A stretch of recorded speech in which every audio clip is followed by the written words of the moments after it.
After an outbreak of consensus among union leaders, including Len McCluskey of Unite, Labour is now poised to back Remain and a second referendum on a Tory Brexit deal. Well, we are obviously reporting that to Jeremy and the Labour Party. They'll no doubt let you know what's happening. It was a good meeting. Mr McCluskey, until now a strong opponent of a second referendum, is said to be comfortable with the consensus, agreed at a meeting of senior union leaders after Jeremy Corbyn promised to consult them. The move, which follows pressure on Mr Corbyn to back Remain after Labour's disastrous showing in the European elections, is being welcomed by pro-Remain MPs.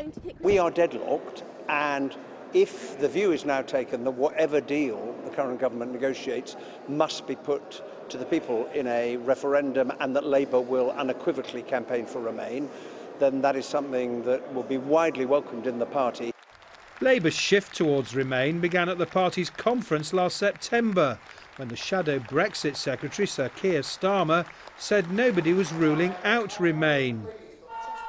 After the union's recommendation, there will be opposition to the pro-Remain stance inside the shadow cabinet and from MPs from pro-Leave constituencies. But Labour's deputy leader Tom Watson tweeted, "Remain is who we are. Our values are Remain, our hearts are Remain."